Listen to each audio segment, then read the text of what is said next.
Wednesday afternoon. Oh my gosh. Did you guys love the chat we had earlier today? Anna Ortiz.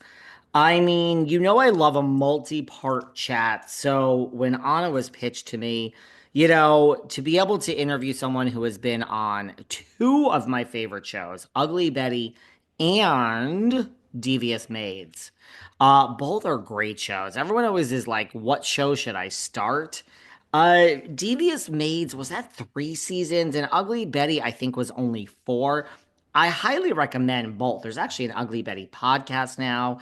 We had one of the members of the podcast on this podcast, Becky Newton. I highly recommend Ugly Betty or Devious Maids. You cannot go wrong with either Ugly Betty or Devious Maids. Is this microphone fixed and working? Okay, let's just get to it. We have some very quick things to get to. We got to do it. We got to do it. I'm sorry. I apologize. We got to start with some Jersey. There's this rumor, there's some rumors and nastiness that big Bravo announcements are coming soon, are coming next week, actually. Um, Everyone thinks it's going to be about RHONJ. It could be. It could be. You know, I also am not convinced that it's not going to be about the announcement of the Real Housewives of Rhode Island.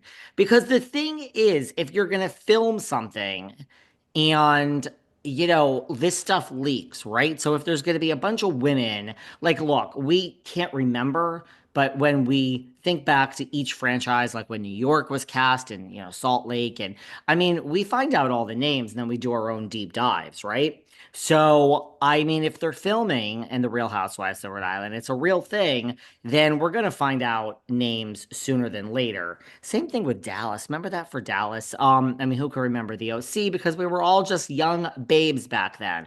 But so that's what I think. I think it could maybe be about Real Housewives of Rhode Island, but I think I'm on an island on this whole kick on my own. Again, I keep getting information on RHORI.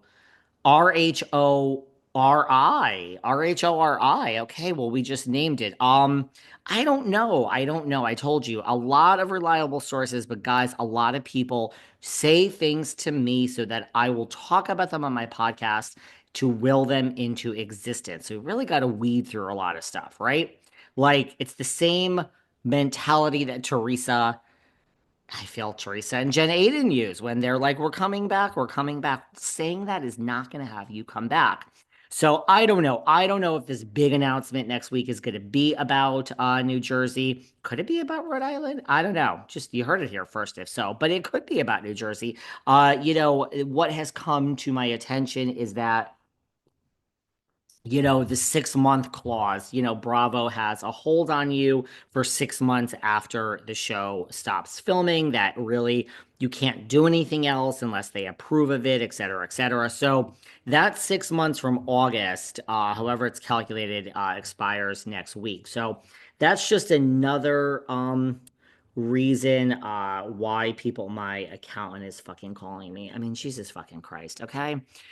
Sorry. It's like, can I just tell you that I pulled an all-nighter? I pulled an all-nighter because I'm so busy at work and I needed to get everything to my accountant. And in addition to being a former corporate tax attorney, I'm also a CPA. I don't know if you know this about me. Who the fuck cares? So I understand the numbers. I cannot do my own taxes between New York and New York City and California and just a lot of shit here, okay? Owning different properties, but I understand it, and I think that's worse. And I literally, when I tell you I pulled an all-nighter, I went to bed for like 20 minutes last night. So when I sent all this, I'm like, just fucking do it. It's in a very good, organized manner.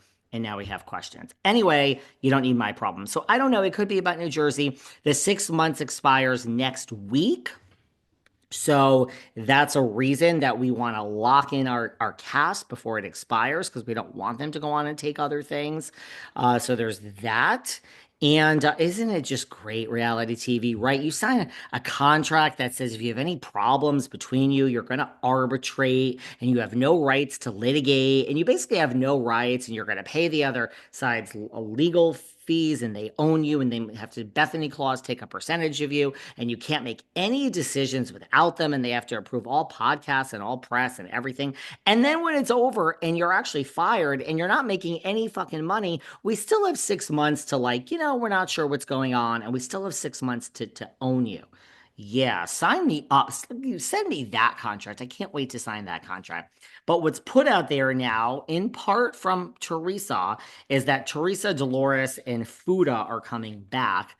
Look, who knows what's going to happen? If anyone, my initial show, I did two like hour and a half long shows. I think I did like a 3 hour chat about this, or I don't know. But my two initial shows about this are August 26th of 2024 and August 28th of 2024. Anyone who wants to listen, if you can't find those, DM me. It's when I laid out that I personally, in my initial gut check, and I still don't necessarily disagree with this. My initial thoughts were if you step away from it, that Teresa, Dolores, Rachel Fuda, and Danielle Cabral are going to be the ones to come back.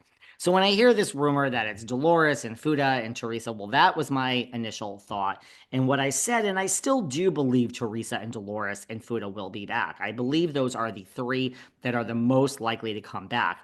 I did do a show later after August 26th, when all the dust settled. I did an alternative universe show. I love an alternative universe like Sideways. I did an alternative universe show about November 12th and which aired November 12th and November 13th. If you want to listen to those, about what a future with just Melissa and Dolores and Fuda and Cabral looked like. I personally see the future with Dolores, Cabral, and Fuda coming back regardless.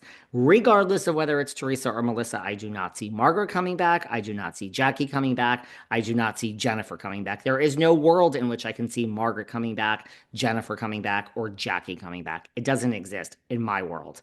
I can see Fuda, Cabral, and Dolores. Those three for sure. And then Teresa or Melissa. I still think with the dust settled, it makes sense to me that it would be Teresa. It just does. I would probably rather watch Melissa. I think Melissa has handled this whole after time so well. She's doing these interviews. She was just on Sherry Shepherd. She seems light and bright, and she's following the rules. You're not supposed to talk about anything.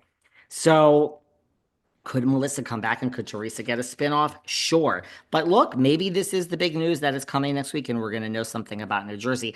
It does feel like the dust has settled, guys, doesn't it? And like maybe it is time to find something out. The problem is Teresa's ego. We're still up to the same business. We're still up to the same stuff. I mean, so she recently spoke out and, they asked Melissa. Melissa's like, well, I don't know, Sherry, and we'll see, and this and that. And Teresa instead says, um, yeah, is it true? Is New Jersey totally done? They're going to recast like everyone. Just seems weird.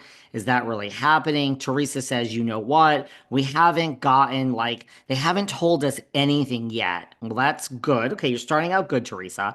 But the last thing I heard that Andy Cohen said is that there's not going to be any word on it until 2026. That was the last I heard of him saying it about Real Housewives of New Jersey. Well, I'll be the first to tell you that I did get a phone call from producers.